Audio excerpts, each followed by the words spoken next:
Muy buenos días, bienvenidos de nuevo a Negocios Televisión, bienvenidos ya al espacio de las noticias, mirando a la actualidad, a la última hora, por supuesto, como se pueden imaginar, poniendo el foco en Venezuela, en las elecciones, también en un periodista español, Kake Minuesa, que ha sido secuestrado en territorio venezolano. Nos cuenta ya los detalles nuestro compañero José Bidner. Escuchamos ya.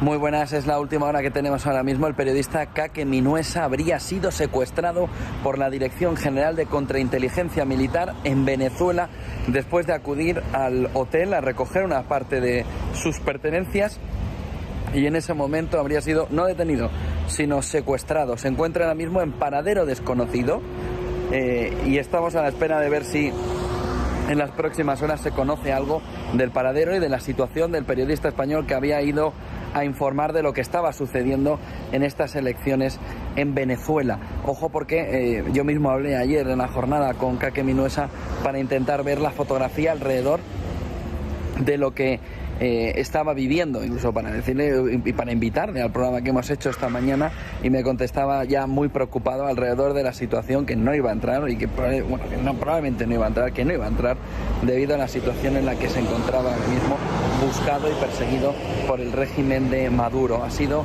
como les digo, secuestrado hace apenas una hora, cuando iba al hotel a recoger sus pertenencias. Vamos a ver, como les decía al principio, paradero todavía desconocido. Vamos a ver cómo puede Kake Minuesa dar señales de cuál es la situación. No sabemos si el gobierno español ya ha hecho algún movimiento para intentar interesarse por la salud y por la integridad del periodista español que ha ido, como les decía, a estas elecciones a informar allí a Venezuela. Tensión máxima para saber cómo es y cuál es la situación de Kake Minuesa. Como les digo, como les decía, es la última hora ahora mismo desde Caracas, desde Venezuela, secuestrado por el régimen de Maduro, por la Dirección General de Contrainteligencia Militar. Les informaremos en cuanto sepamos algo más. Bueno, pues muy pendientes desde luego del periodista español Kake Minuesa, como decimos, se encuentra secuestrado en estos momentos en Caracas, pendientes de noticias en torno a esto, pendientes también de el presidente de Venezuela, Nicolás Maduro, y su rival opositor, Edmundo González. Han proclamado ambos su victoria en las elecciones presidenciales tras una votación marcada por acusaciones de deslealtad, incidentes aislados de violencia y además en medio del Consejo Nacional Electoral, que ha dado la victoria a Nicolás Maduro con un 51% de los votos frente al propio Edmundo González, al que le da poco más del 44% frente a la victoria aplastante que concedían las encuestas a pie de urna. María Corina Machado, a la que no se le permitió concurrir a los comicios, ha denunciado fraude y ha declarado la victoria de Edmundo, que habría ganado con un 70% de los votos según algunas encuestas. En la comparecencia ante la prensa, Edmundo ha señalado en un breve comunicado cómo se han violado todas las normas en este recuento electoral. Maduro, al comparecer en el Palacio Presidencial ante sus seguidores y mientras se ve cómo se extiende su mandato hasta 2031, ha vuelto a aparecer triunfalista, reiterando que el sistema electoral de Venezuela es transparente.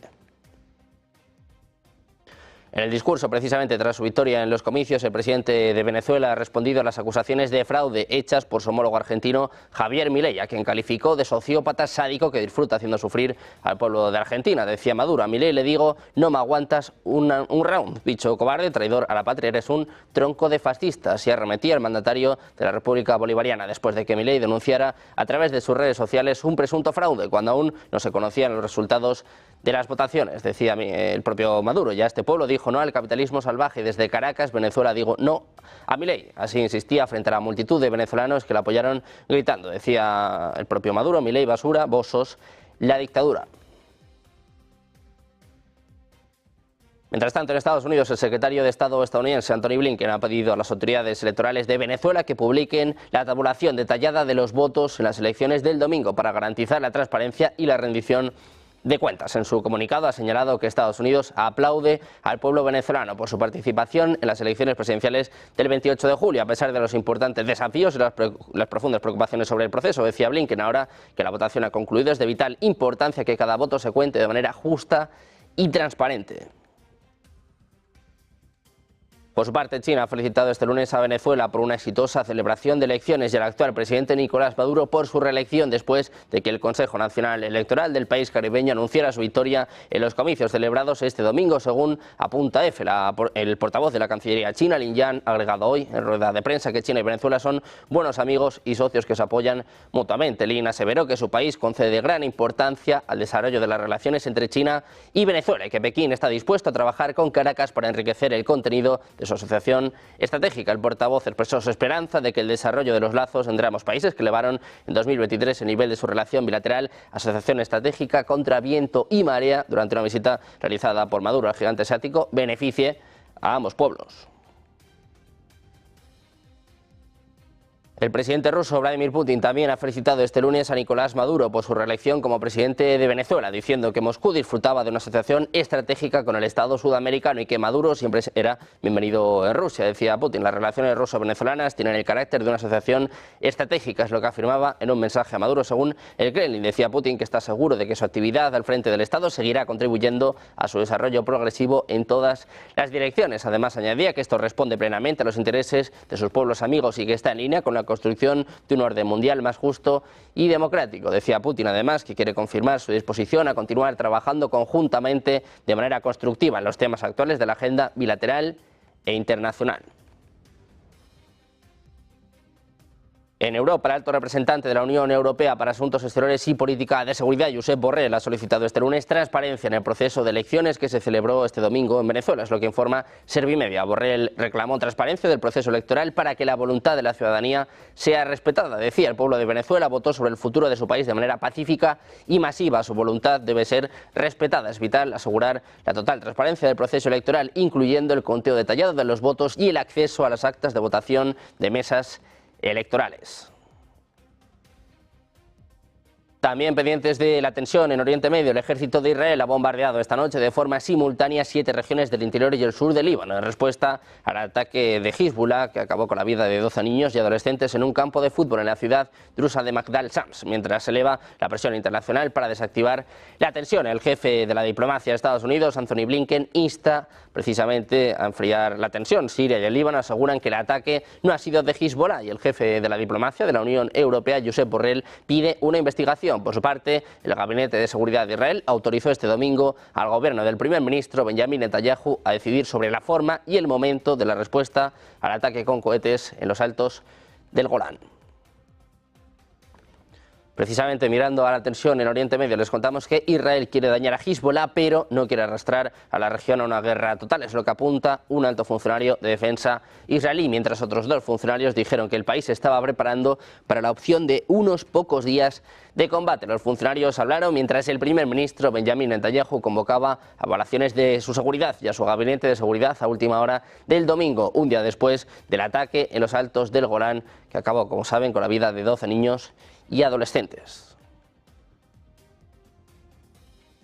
Miramos también al presidente turco Recep Tayyip Erdogan. Ha sugerido una posible acción militar contra Israel, estableciendo paralelismos con la participación de Turquía en Karabaj y en Libia. Decía Erdogan, haremos con ellos lo mismo que hicimos cuando entramos en Karabaj y Libia. No hay nada más que hacer, solo tenemos que ser fuertes para poder participar en estas etapas. Es lo que apuntaba Erdogan en una reunión política del Partido de la Justicia y el Desarrollo en Rize, en el norte de Turquía. En referencia a las acciones de Israel en Gaza, Erdogan reiteró su postura, diciendo que van a hacer con ellos lo mismo, que no hay nada más que hacer, que solo tienen que ser fuertes para poder dar estos pasos y que deben ser muy fuertes para que Israel no pueda hacer esto a Palestina. Los comentarios de Erdogan hicieron referencia a la captura de la disputada región de Nagorno-Karabaj durante el conflicto entre Azerbaiyán y Armenia. Turquía suministró drones a sus aliados azerbaiyanos y tras la victoria envió fuerzas de reconocimiento a la zona.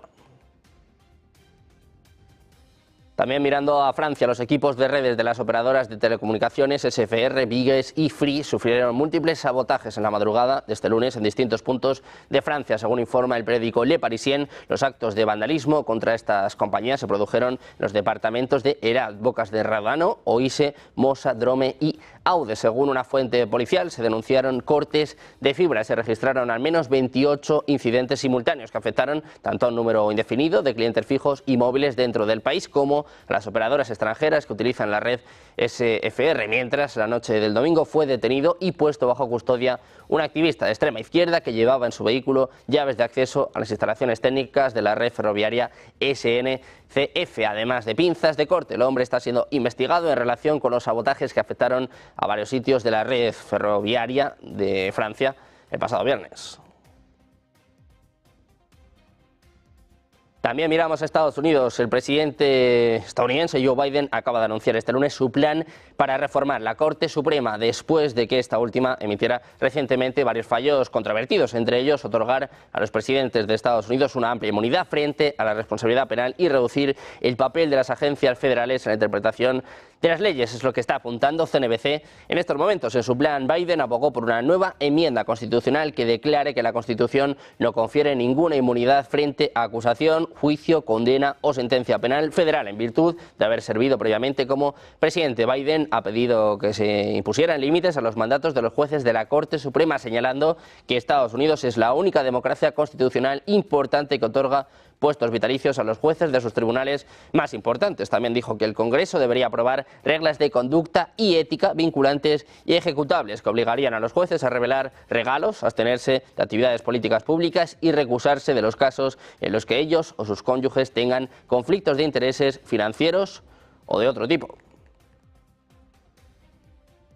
Precisamente hablando de Estados Unidos, miramos a Kamala Harris. Ha recaudado 200 millones de dólares en la primera semana de la campaña presidencial. La vicepresidenta busca compensar la desaceleración de la recaudación de fondos de Biden mientras se enfrenta a Donald Trump. La aspirante demócrata, a espera de su nominación oficial, arrancaba la campaña el domingo de la semana pasada, cuando Biden daba un paso a un lado y ahora confía en que el aumento de la financiación aumente sus opciones contra Trump. El anuncio se produjo mientras se intensificaba el duelo entre Harris y Trump en la campaña electoral. En solo una semana, Harris ha unido al Partido Demócrata detrás de su candidatura y ha ganado algo de terreno frente a Trump en algunas encuestas de opinión. En comparación con el desempeño de Biden, está evaluando a los candidatos a vicepresidente y se espera que anuncie su elección en las próximas 2 semanas.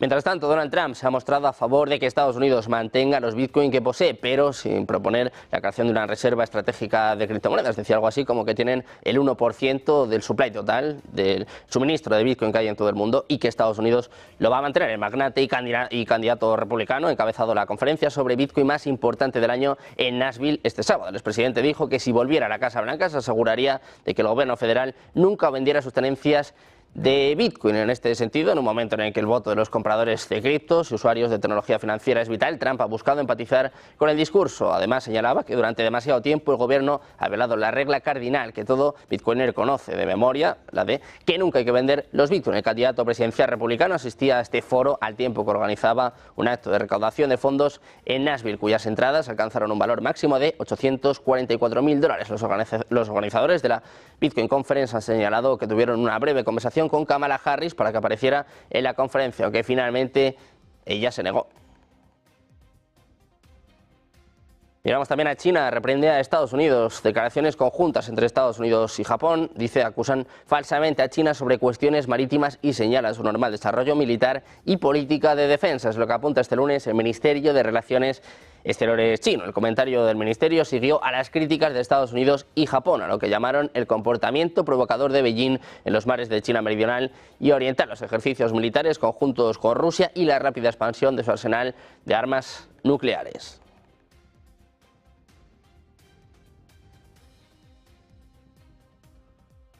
También miramos a Polonia, sigue la lucha con Hungría. El viceministro de Asuntos Exteriores de Polonia ha cuestionado por qué Hungría necesita ser miembro de la Unión Europea y la OTAN tras las recientes críticas a Polonia por parte del primer ministro húngaro Viktor Orbán. Ha destacado que a diferencia de Orbán, Polonia no ha hecho negocios con Rusia desde que comenzó el conflicto en Ucrania, porque dice fue un ataque a Polonia, a Estados Unidos, a la Unión Europea y a la OTAN. Dijo que el discurso de Orbán había provocado comentarios muy negativos de la Embajada de Estados Unidos en Budapest. Decía literalmente: no entiendo realmente por qué Hungría quiere seguir siendo miembro de organizaciones que no le gustan tanto y que supuestamente le tratan tan mal. Decía que porque no crea una alianza con Putin y con otros estados autoritarios similares. Polonia le propone a Hungría abandonar tanto la Unión Europea como la OTAN después del discurso de Orbán en el que hablaba de una paz que no entiende por qué Europa le castiga por buscar la paz en Ucrania.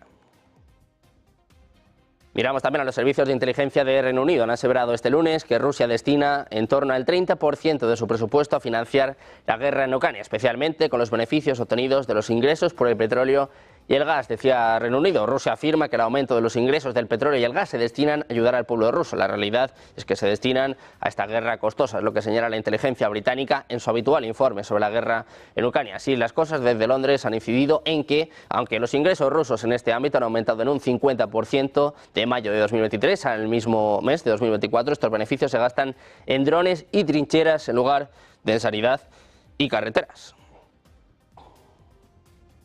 Pendientes de la última hora de la actualidad, las palabras ayer por parte del presidente ruso Vladimir Putin advirtiendo sobre una respuesta a Estados Unidos por los misiles en Alemania. Hacemos una pausa de 2 minutos, enseguida se lo contamos en Negocios Televisión.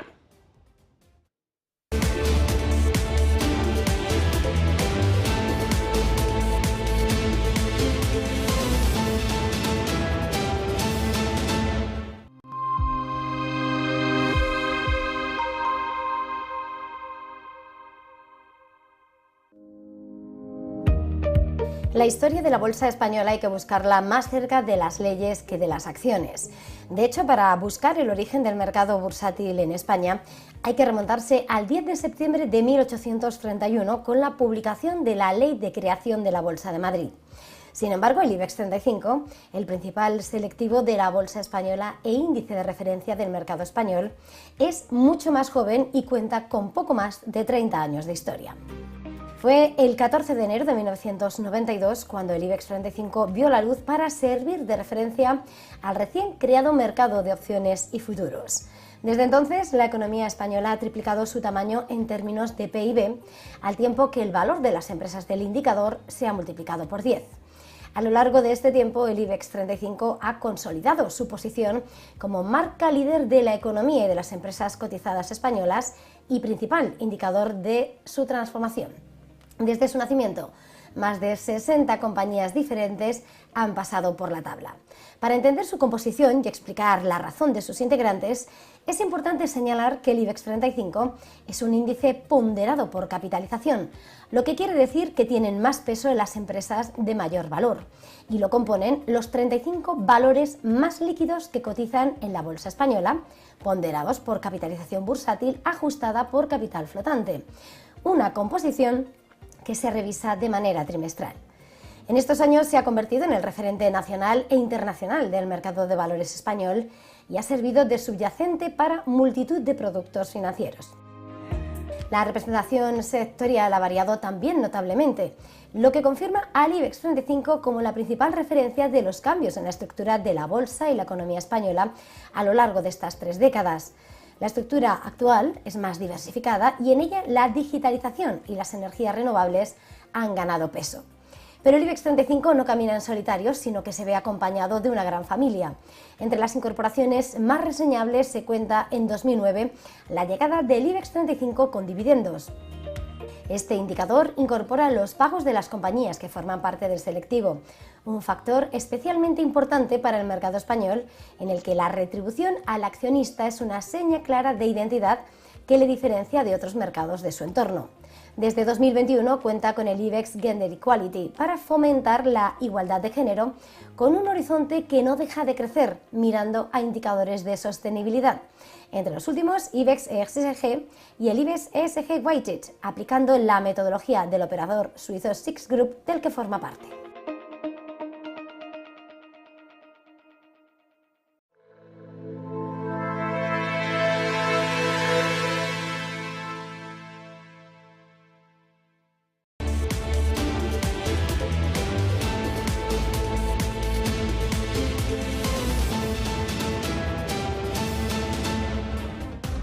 Ya estamos de vuelta en Negocios Televisión, seguimos pendientes de la actualidad. Ponemos el foco ahora en el presidente ruso. Vladimir Putin ha advertido a Estados Unidos de que si Washington despliega los misiles de largo alcance en Alemania, Rusia colocará misiles similares a distancia de ataque de Occidente. El jefe del Kremlin ha respondido así al anuncio de Estados Unidos del pasado 10 de julio de que comenzaría a desplegar misiles de largo alcance en Alemania a partir de 2026 en preparación para un despliegue a más largo plazo que incluiría misiles SM-6, misiles de crucero, Tomahawk y armas hipersónicas en desarrollo. En un discurso ante marineros de Rusia, China, Argelia e India para conmemorar el Día de la Armada Rusa, Putin ha advertido a Estados Unidos que con esa medida corría el peligro de desencadenar una crisis de misiles al estilo de la Guerra Fría. Según ha señalado, el tiempo de vuelo hacia objetivos ubicados en el territorio ruso de estos misiles, que en el futuro podrán estar equipados con ojivas nucleares, será de unos 10 minutos. Ante esa cercanía, advierte que tomará medidas espejo para el despliegue, teniendo en cuenta las acciones de Estados Unidos, sus satélites en Europa y en otras regiones del mundo. На себя внимание заявление американской администрации и правительства Германии о планах размещения с 2026 года на территории ФРГ американских комплексах высокоточного ракетного оружия большой дальности. В зоне его досягаемости окажутся важные российские объекты государственного и военного управления, наши административно-промышленные центры и оборонная инфраструктура. Por su parte, el secretario de Estado de Estados Unidos, Antony Blinken, ha criticado las acciones crecientes e ilegales de Pekín en el mar de China Meridional en la cumbre de ASEAN, mientras que su homólogo ruso, Sergei Lavrov, ha acusado a Washington de avivar la ansiedad con su plan de disuasión nuclear con su aliado Seúl para la península de Corea. Blinken ha criticado a China por las acciones hostiles de su guardia costera contra Filipinas en el mar de China Meridional. Además, mantuvo conversaciones con el ministro de Relaciones Exteriores de China al margen de la reunión, en su sexto encuentro desde junio de 2023. Precisamente el ministro de Exteriores de Rusia, Sergei Lavrov, ha acusado a Estados Unidos en la cumbre de ASEAN por inflamar el ambiente en la península coreana. El jefe de la diplomacia del Kremlin ha denunciado que las directrices sobre la operación de los activos nucleares estadounidenses en la península de Corea, oficialmente destinadas a establecer una disuasión integrada ante las amenazas norcoreanas, están aumentando las preocupaciones de la seguridad regional. Según recoge la CNBC, Lavrov ha lamentado que hasta este momento no han podido obtener una explicación de lo que esto significa, pero no hay duda de que provoca una ansiedad adicional. Advierte que Washington inflama activamente la atmósfera cerca de la península de Corea, militarizando su presencia allí y realizando ejercicios que tienen como objetivo estar listos para una acción militar. Pendientes también del conflicto en Ucrania, Rusia destruyó 39 drones ucranianos durante la noche, la mayoría de ellos sobre las regiones fronterizas con Ucrania, lo que indica este lunes el Ministerio ruso de Defensa. Los sistemas de defensa antiaérea interceptaron y destruyeron 19 drones aéreos sobre la región de Kursk, 9 sobre la región de Belgorod, 3 sobre la región de Voronezh y 5 sobre la región de Briansk, todas ellas fronterizas con Ucrania, según indica el Ministerio en Telegram, según está informando AFP. Otros 3 drones fueron neutralizados sobre la región de Leningrado, cerca de San Petersburgo, según la misma fuente que denunció un intento de Kiev de cometer un atentado terrorista contra territorio ruso. Y mirando a Ucrania, un dron de ataque ucraniano dañó anoche una planta eléctrica local en la región de Oriol. Es lo que informa este lunes el gobernador de esa entidad federada de Rusia, Andrei Kilishkov. Decía literalmente, amigos, anoche 2 vehículos aéreos no tripulados enemigos fueron derribados en el distrito de Glasunovsky. No hubo heridos, pero sí daños en la central eléctrica local. Es lo que escribía Kilishkov en su canal de Telegram. El gobernador no precisó la magnitud de los daños causados a la planta, que se encuentra a unos 150 kilómetros del punto más próximo de la frontera ucraniana. El Ministerio de Defensa de Rusia informa a su vez de que durante la pasada noche los sistemas de defensa antiaérea derribaron un total de 39 drones sobre otras 5 regiones del país. Miramos también a Moldavia. Es que Transnistria no ha cambiado de opinión y no tiene intención de integrarse a la Unión Europea junto con Moldavia, es lo que declara el presidente de la República no reconocida, Vadim Krasnoselski, al comentar el referéndum sobre la adhesión a la Unión Europea que se va a celebrar el 20 de octubre junto con las elecciones presidenciales por propuesta de la presidenta moldava Maya Sandu. Decía el presidente de Transnistria: personalmente respeto sinceramente las decisiones de los demás si deciden integrarse a la Unión Europea. Si los ciudadanos moldavos manifiestan esta intención, que Dios los bendiga, si todo sale bien y les beneficia a ellos y a su país. Transnistria no ha cambiado sus puntos de referencia, sus planes y sus valores y avanza en la dirección elegida. Dice que esta es precisamente la democracia por la que Europa ha estado luchando. Es lo que afirma el líder de Transnistria. Añade que cualquier persona en su sano juicio sabe perfectamente que 3 décadas y media de separación no son una pelea familiar, sino que son 2 vidas vividas por separado, que han crecido generaciones de representantes del pueblo multiétnico de Transnistria y de la población que vive en Moldavia. También pendientes de una cita que está teniendo lugar en estos momentos, la primera ministra italiana Giorgia Meloni ha prometido relanzar la cooperación con China mientras precisamente está reunida en estos momentos con Xi Jinping, un mensaje que ha puesto sobre la mesa durante la firma de un plan de acción de 3 años durante su primera visita oficial a Pekín desde que asumió el cargo. Meloni, que ha liderado el gobierno desde 2022, hizo el anuncio durante una reunión con el primer ministro chino Li Qian, mientras Roma busca mejorar los lazos comerciales con Beijing después de que abandonara el plan de inversión en infraestructura insignia Belt and Road del presidente chino Xi Jinping el año pasado. Pendientes de más noticias, más actualidad, las claves económicas de una semana marcada por la decisión de la Reserva Federal, pendientes también de la primera sesión de la semana en Europa, la apertura en Wall Street, una pausa, unos minutos y todas las claves enseguida en Ponte la Acción, de la mano de Eva Villanova en Negocios Televisión.